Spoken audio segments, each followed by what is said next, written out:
This is real, unbiased boxing. Hey, George Boys for talk back giving another one. So, Golden Boys expecting and looking to sign Terrance Crawford? Doesn't even make sense to me. Let me say this why it don't make sense to me. Golden Boy is under Days, right? Eddie Hearn is basically a main promoter or spokesman for Days, right?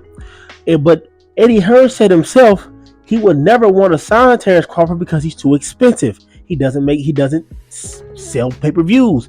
Well, he doesn't sell tickets. He does, but when it comes to offering him an offer, it would be basically insult. Well, PBC said that actually they don't want to even offer the guys money. It'd be a complete insult.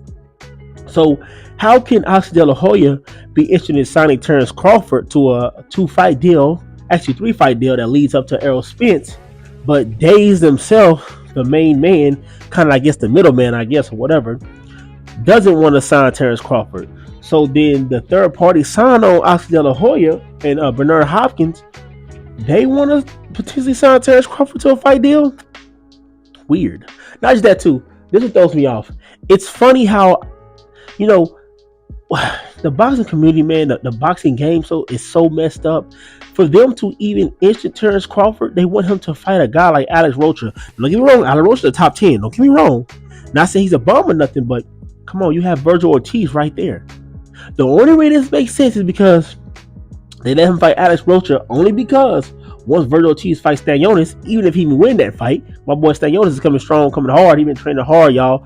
I've been knew about the decision for him to already be back training, but you know, I got to make sure it's official. I don't talk other boxers' business on here until it's officially launched out. But yeah, he been ready. He got better. He's recruit better. He's back in training, back in the gym. He's ready to Virgil Ortiz, but ain't about that right now. So if he loses to Stanionis or beats Stanionis, can it line up for him to fight Crawford? Because after Crawford fights Alex Rocha, if this stuff even comes out to fruition, then they can line up to fight each other. Because I was thinking that if Crawford comes to fight Alex Rocha, and then wouldn't that make it before? So it wouldn't make sense for the lineup, because wouldn't Terrance Crawford still be waiting for Virgil Ortiz to get done recuperating or get done with his fight before he fight Alex Rocha, or would it be the opposite way? I don't understand, guys. Plus, what can Oscar De La Hoya do to make that fight with Errol Spence? He still got to go through PBC. That's what he forgetting. You still have to deal with PBC. And PBC does not want to show books. They don't want to show any pay, and nothing to do with why they're going to pay you. Unless you're telling me because Oscar De La Hoya is a promoter, then they wanted to show him the books. That doesn't make sense to me. So the fighter themselves, if they come with no, let's say, representation, they get less respect. They get told that I can't show you why you're getting paid or how much you're getting paid or where the money coming from. You got to have a middleman. You got to have a promoter. You got to have someone behind you. You got to have a sponsor. You got to have something before I tell you anything to show our books. Is that what we say right now in the boxing community, in the boxing world? And this is what I got to say too. I would really want, guys, I've moved on. I stopped covering the stuff with the news to do with Terrance Crawford or Errol Spence. I'm completely over it. I'm just tired of reporting on it if it's not going to happen.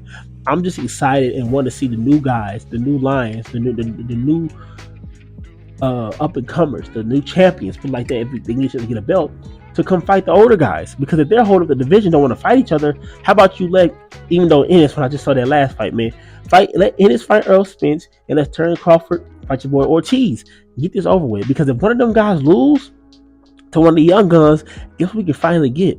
We can finally get other people to move on in possibility of an undisputed fight.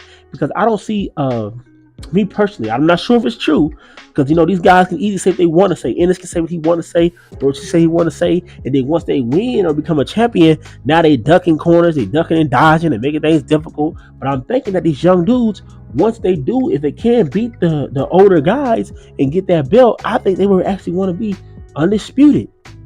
They will want to do what Devin Haney did, Teofimo Lopez, even though he wasn't undisputed, he was unified, but still, they still want to follow those foot tracks and foot paths and do what he did. Who doesn't want to be understood? That is boxing history. To be that young and have all the belts, and you did something that the other guys couldn't do or couldn't make happen. I think if Ennis wins and get the both titles from Errol Spence, and then Virgil Ortiz beats above Crawford WBO, I think they'll come together and make a fight happen less than 6 months. I'm not saying they're gonna fight in 6 months, but they'll get the contracts moving around. It wouldn't be a standstill and back and forth. He say, she say. It'll just be over with, quick and done. Send a contract. I agree to this. You agree to that. Cool. We can fight in about 6 months to a year, and boom, bang, boom, and make it happen. That's what I believe when it comes to Errol Spence, Virgil Ortiz, and Boots Ennis. But I could be wrong. But what do you guys think about this? Do you really think that Astilla La Hoya is looking to sign Terrance Crawford? I think that if he does sign him for a 3-fight deal, he's willing to take a loss on the Alex Rocha fight, because I think it depends on how much they paying him for the Virgil Ortiz and potentially the Ennis fight. Because I don't know what's been going on, because we're gonna do a video next on days when they've been losing and what's been going on with the profit margins and the issues they've been having and why they went to pay-per-view. I know people that work inside this industry, they went to pay-per-view for a reason, and we're going to talk about that when that video comes out. So you guys, if you're going to like this video, you subscribe, hit that bell for all notifications, do not miss the next uploads, and it's more to come soon. But guys, let me know in the comments what you think about this Golden Boy signing Terrance Crawford. What is the game plan? Is it a good move? Are you excited for it? But now, my man, peace. Undisputed Talk. Remember to like, comment, and subscribe.